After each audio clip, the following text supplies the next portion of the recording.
So today in Down the Rabbit Hole, we're going to talk about something that sounds obvious. Streaming isn't easy, but we're going to walk through the different components of streaming and where the difficulties are. And I'm going to prove to you why you don't need to quit just because it's hard. Let's get right into it.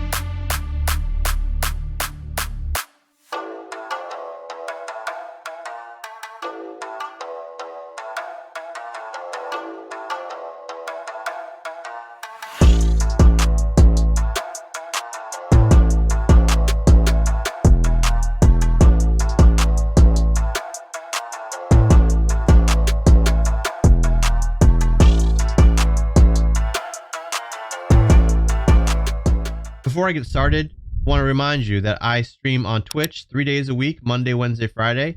Monday and Wednesday at 9 p.m., Fridays at 10 p.m. I also have a YouTube channel that you can find hundreds of long and short videos on streaming and content creation. And if you want more topical content from me, go check out Instagram, go check out TikTok, follow me on Twitter. We all have different reasons why we get into streaming. And honestly, it doesn't matter. That's not what we're here to discuss today. Because no matter who you are, why you decided to get into it, you are going to suffer some challenges. You're going to face obstacles. And a lot of those obstacles, a lot of those challenges are really the same for everybody. It doesn't matter who you are, how experienced you are at something, how good you are in your particular niche, what kind of plan you have. Do you have a plan? None of that really matters because we're all going to face something. And as with anything in life, the more that you are dealing with something that is difficult, that you really want to see completed to success, the more stressed you're going to feel, the more overwhelmed you're going to feel, to a point where you may feel like giving up. And what I want to do today is I want to talk about a lot of the main pressure points where people struggle, which might lead them down the road to quit. I don't want to see you quit on your dream. So that's what we're going to do today.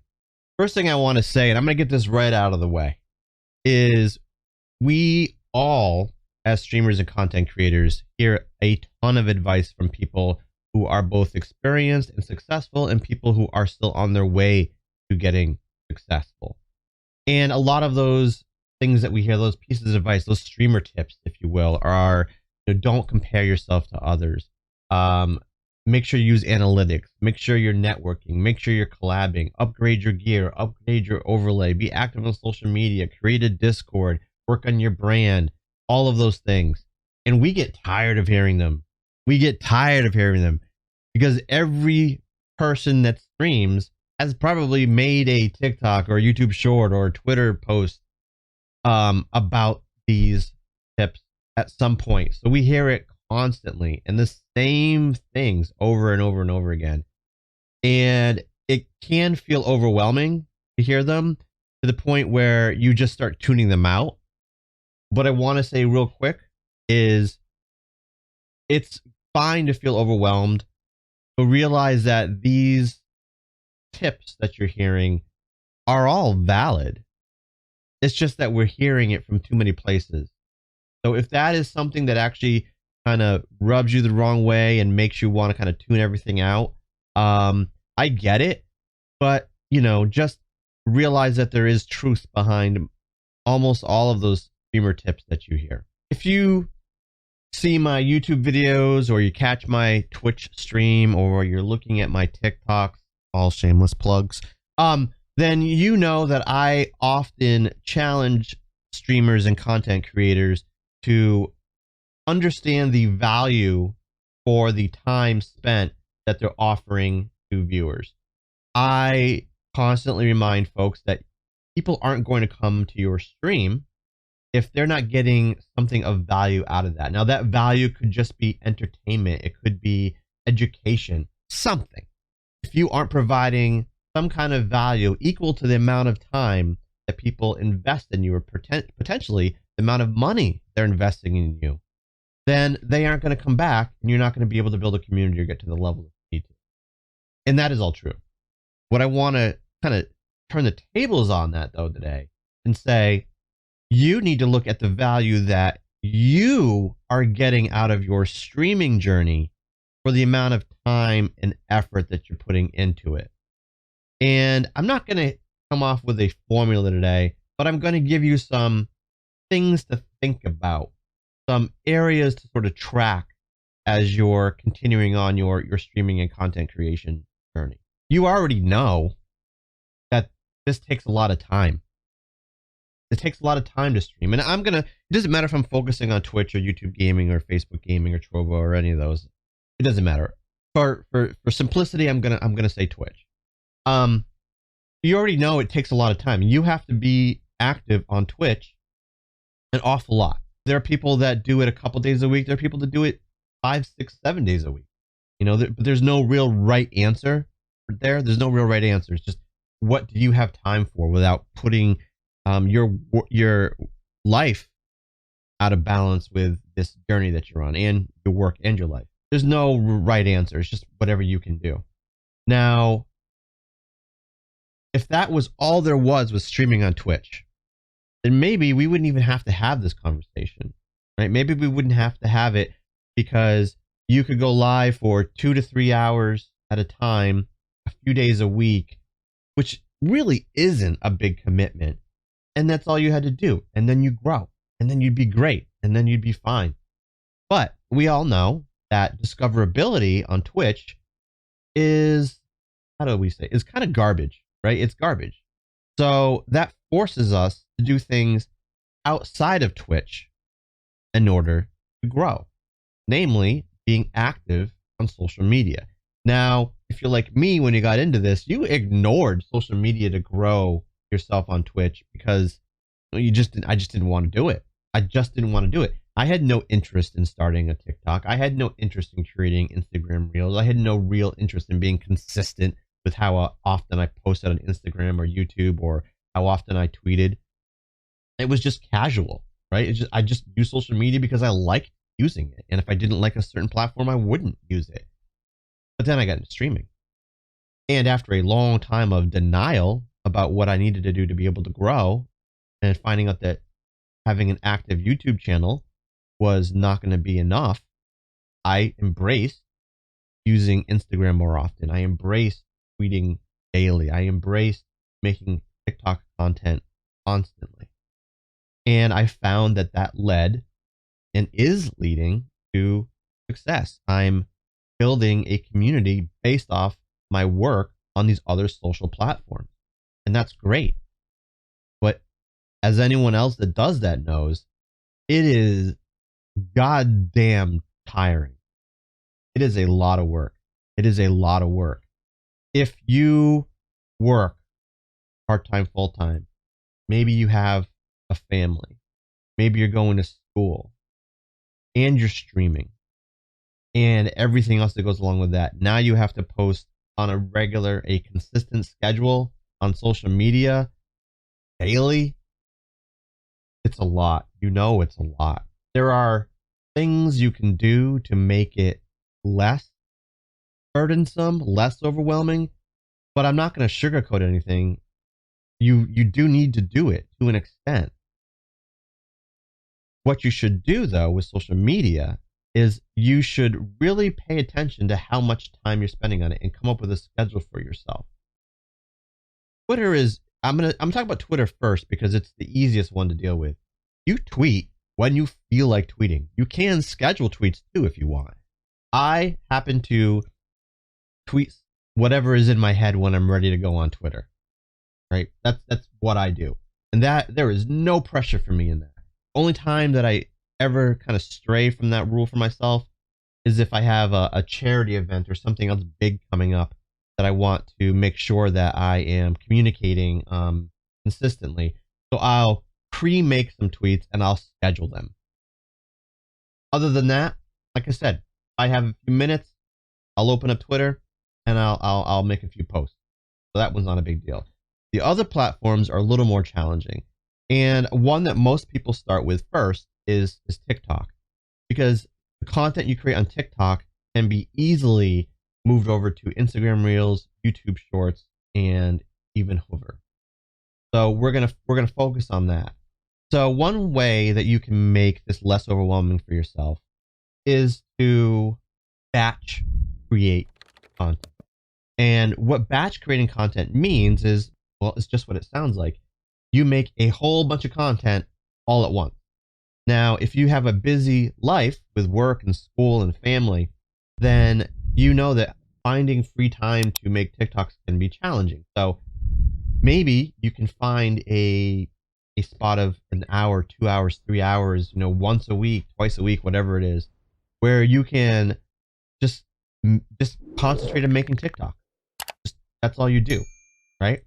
And that is what I do. Now, what I do to prep for my batch time is I'm always listening out for sounds or looking at trends that I might want to do. So, for instance, I'll browse TikTok daily. I don't make TikToks daily, but I'll browse it. And when I hear a sound that I like, an idea pops in my head what I might want to do something with, or I see someone's trending video and I'm like, oh, I think I want to do my own version of that. I'll like it or favorite it or whatever, the sound of the video. And if it's a sound in particular, if I have 5 seconds, I'll play the sound and maybe just speak about what my idea is, not intending that to ever be something that I post out there. And fortunately, I've never done that by accident. But I'll save that to draft, and when I get a chance, I'll go in, oh, here's all my working drafts, and then I'll have the sound on there, and then I can basically re-record the video using whatever I wanted to do. And so that's basically how I do batch. So when I get in my batch time, I look through all these things that I've done, that I've saved, and I make those ideas come to life with the stickers on it and all my links and all that stuff. And then that goes back into my draft, already hashtagged up and all that stuff. So when I need to post a video, a TikTok the next day, I got a bunch that are ready to go. I don't have to do anything else to them. I just go post, right? The other thing that I do with the batch process is I typically turn all of my Twitch streams into content.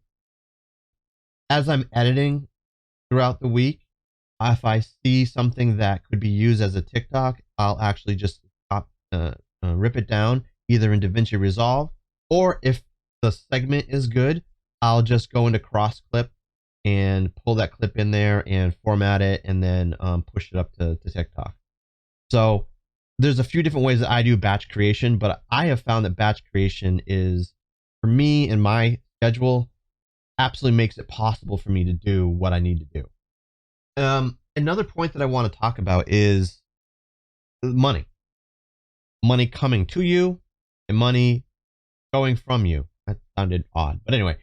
So streaming is not necessarily cheap. It's not, right? You need gear. Maybe you're someone that had gear already for whatever reason, and you can utilize that. That's awesome. But you're probably going to find out as you're going along that you need new things or different things. And if you don't have a lot of discretionary income from your primary job, then it could be hard to afford the things that you need, putting more stress on yourself. So I want to ease that concern right now and tell you that most things that you see advertised out there, Stream Deck, GoXLR, the new Beacon Mix Create, a DSLR or mirrorless camera, things like that. You don't need those. You don't need those to start streaming. You don't. You need some way to talk to people, and you need some way to play a game. Or if you're doing just chatting, yeah, you're going to need some kind of webcam or something. But you need basic things. People aren't going to come to your channel simply because it looks great. They're not. That might help them stay a little longer if the audio and video quality is on point, if your overlays are fire, but otherwise, it's not really going to do a lot for you. It's basically adding on, you have the cake, but you're adding on the frosting and stuff, and all that extra stuff I talked about, that's the frosting. It looks great, but if the cake sucks, no one's going to want it. So, it's important to realize that. So don't get stressed out because you don't have all this high-end gear that you see other streamers with. because you really don't need it. What you need to work on is being authentically entertaining to people. Be authentic, be entertaining, and talk to people. You don't need fancy gear for that. So don't worry about that. The next piece about money is money coming in. A lot of people got into streaming because they saw something that is easy to get started at, and they saw people being successful. And you look at a lot of streamers out there, a lot of streamers that you idolize. But you know what? It's not going to be flowing in. Look at the Twitch leak. If you didn't see the Twitch leak back in October of 2021, an awful lot of data was downloaded from Twitch's platform, and part of that data included just about 2 years, just over 2 years of payouts to Twitch streamers. And I think it showed 10,000.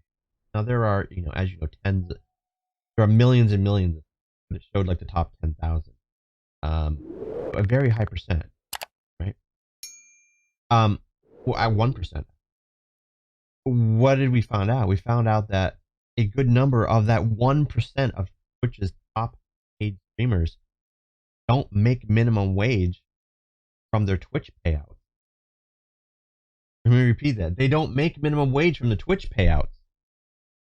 And that is the people who are in the 1%ers of streamers in terms of what they do, the audience they have, the money they're making. So Twitch is not going to make you rich by itself. A very, very small percentage of people, like half of 1%,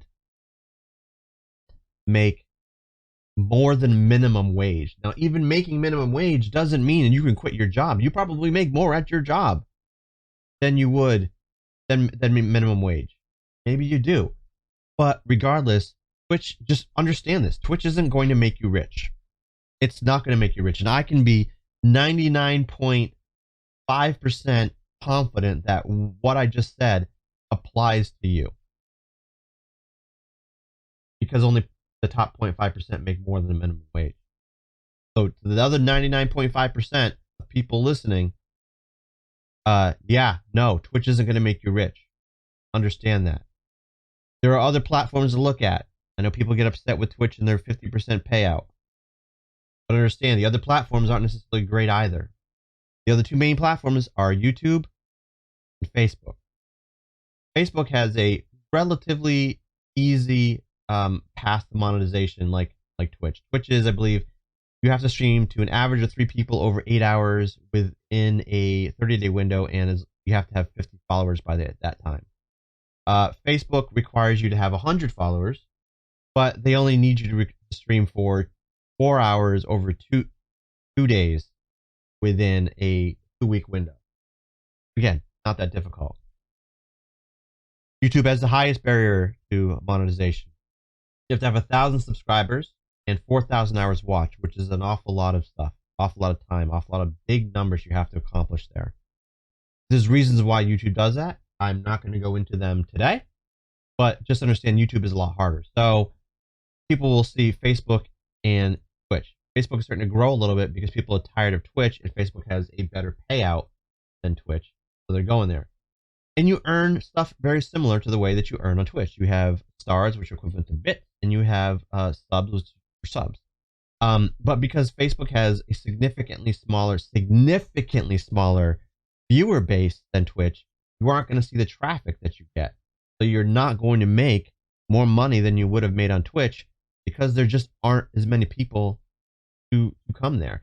When I made a switch from, I did a 3-month trial going from Twitch to YouTube live streaming, about 30% of my audience came with me. That was it. And I wasn't making a ton of money on Twitch, so I was making even less money on YouTube. So that experiment didn't work. It's still great for VODs and ad revenue from VODs, but in terms of live streaming numbers, it's just not there yet. Neither is Facebook. So if you can take anything out of this part of what I'm trying to tell you, is that you're not going to make a lot of money. You're not going to make a lot of money.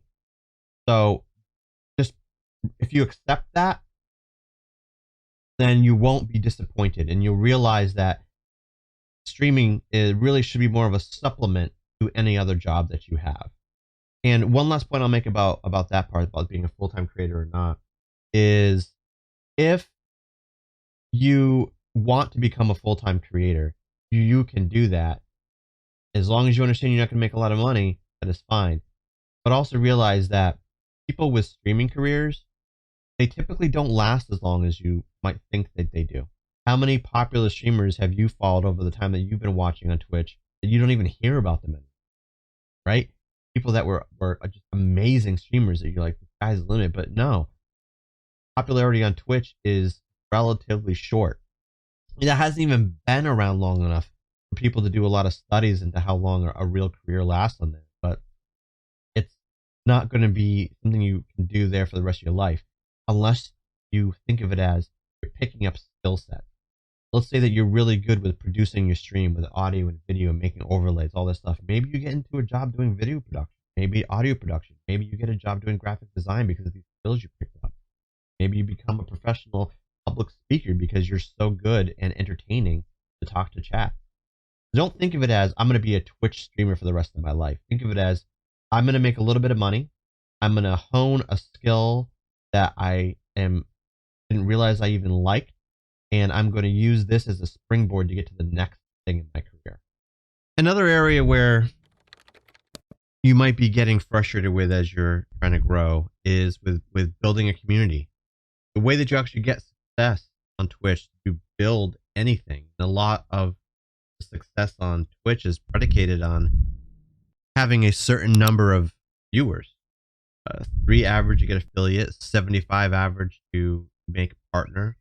But as everybody knows that streams on Twitch, if you want financial success, whether that's on Twitch or from the attention of sponsors, you need much more than 75 average viewers. And so you need to build a community, right? You need to build a community. And the way that you do that is, what do they always tell you? Like I was mentioning at the beginning with the common streamer tips, collaboration, network, things like that, talking, chat. And those are definitely part of it, but it can feel overwhelming. I had somebody ask me recently, how do I do this? How do I stay active and talk and chat when I'm an introvert? Because I don't like talking. I don't feel comfortable. And I am the same way. And it's even now, it's not like everything is easy for me talking. It takes a bit of effort, but I have practiced it enough over the time that I've been doing this, and I'm simply more comfortable doing it. But what I told this person too is because they said, well, I feel like your advice is good for extroverts, but not for introverts. And as I mentioned on my previous podcast, there aren't two sets of rules. There is a way that this works. There's a way that you get success streaming. And it doesn't matter what your personality type is. It doesn't matter if you're introvert or extrovert. You have the same target, and there's more or less the same path to get there. And if you're introverted, a lot of those things that go into building a successful community to get to that goal are not comfortable. You have to find ways to be comfortable. And I gave some examples on how to do that. And I see people chasing the trends, what games to play, things to that nature, going after React Meta or whatever it is. And the best and most consistent way that you can build a community that is going to be there and support you and allow you to feel the least amount of pressure that you can is if you simply be yourself. Now I know you're saying, my God, that's so cliche. Okay, that's fine. Doesn't change the fact that it's true. Be yourself. There are people that can pull off playing a character, but that's hard to do. And should you ever decide to not play that character, you grow tired of it, or people grow tired of seeing it, when you try to change to be yourself, people are so used to seeing you as this character. The same, it's just like in Hollywood. You get typecast because you keep accepting the same kind of role, and you want to try something different. You want to expand your acting prowess. You can't, because people only see you as this one thing. So playing a character is difficult and risky. So be yourself. Be your entertaining natural self. Even if you think I'm so boring and nobody wants to talk to me, all that kind of stuff, that nonsense. It's not true.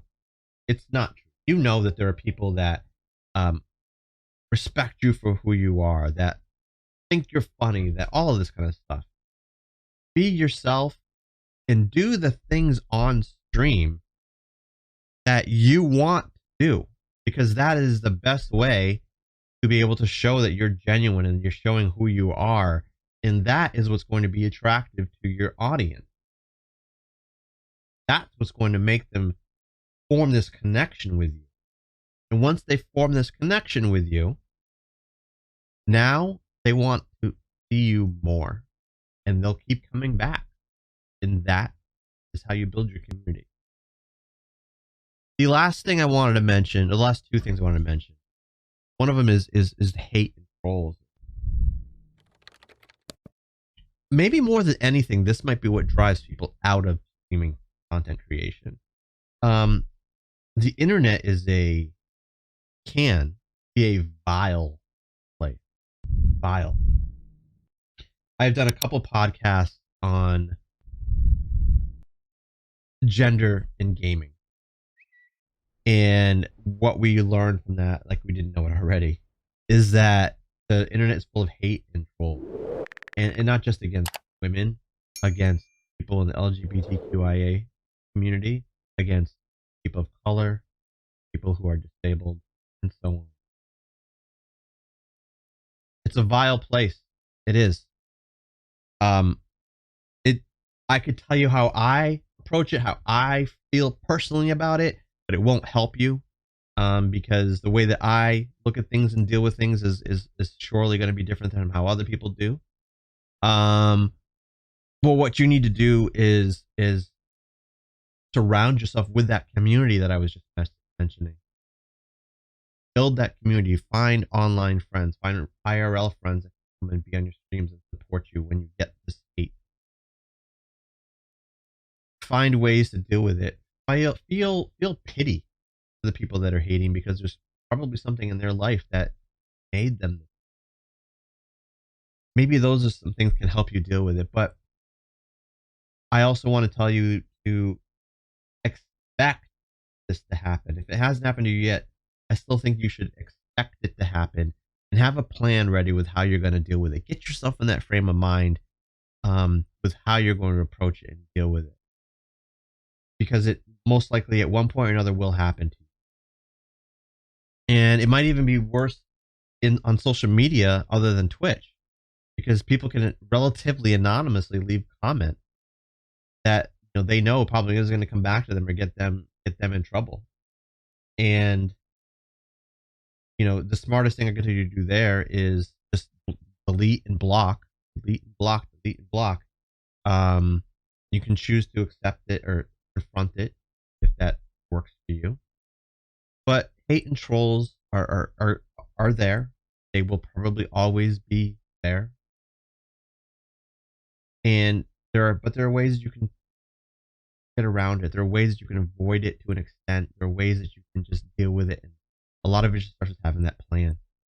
So don't let the hate and the trolls drive you out. Don't.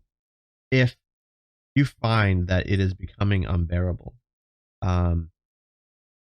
you can always come ping me on any social media, Twitter, Discord, TikTok, Twitch, whatever it is.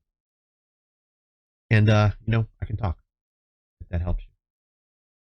The last thing, and maybe one of the most important things that I wanted to talk about, is your work effort versus your life balance. You have to do a lot in this career, this profession. You are your own social media man. You are the on-screen talent. You're the production man. You're in charge of everything that happens. Some cases you're your own moderator. You're your own editor. Your own publisher.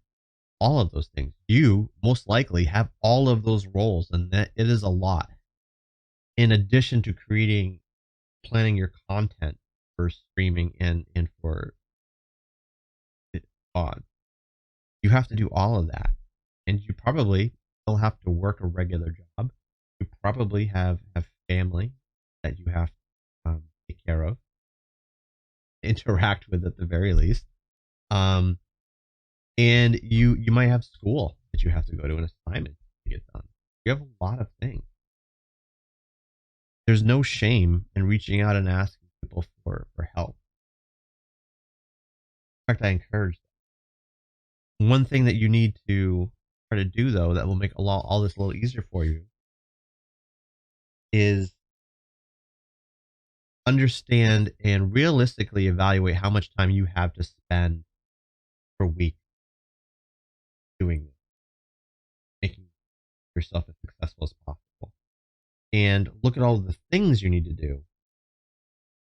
Give a realistic estimate on how long these things will take to do, and then scale that to fit inside the time that you have. Figure out what you need to do, how long it should take you, how long you have to work on all of the things, and then scale your task to fit inside that window that you've created for yourself. That's how you do it. That's how you do it. That's how you get the majority of things done that you need to get done, and you're still able to hold down your job, you're still able to do well in school, and you're still able to take care of your family. Now, you might find that, hey, I can't get all of the streaming related things done in that window that I have for myself. I can't get everything done. It's going to take me longer to grow. Yeah, it might. It might take you longer to grow. But you need to do that in order to hold down those other parts of your life. Don't sacrifice your job or your education or your family for streaming. As important streaming might be to you, don't do that. So in wrapping up here, you are going to face obstacles, difficulties, challenges. You're going to feel overwhelmed. You're going to question whether you should keep doing this. I'm here to tell you, you should. And you can, as long as you realize the challenges and obstacles you're going to face and have a plan how to navigate around them. As you have support from IRL and online friends, as you build your community, all of those things in place will help you get past those difficult times and get to a successful place in your streaming and content creation career. But also remember to set a realistic goal for what you're going to do. That will help you immensely as well. I hope this was helpful. If it was, just consider sharing it with somebody, liking and commenting on it. It helps us grow when we see that kind of feedback, and helps me understand what kind of additional content to provide for you. So, as always, take care. Streamer or content creator and you're serious about success, you need to join the Creators Hub, a Discord community for all streamers and content creators to learn how to improve skills, get advice, and grow. What they offer is an opportunity to collab with other creators, a self-promotion channel, welcoming and friendly community, great advice and tips from other streamers, a variety of channels, and so much more. So join the Creators Hub today, Discord community.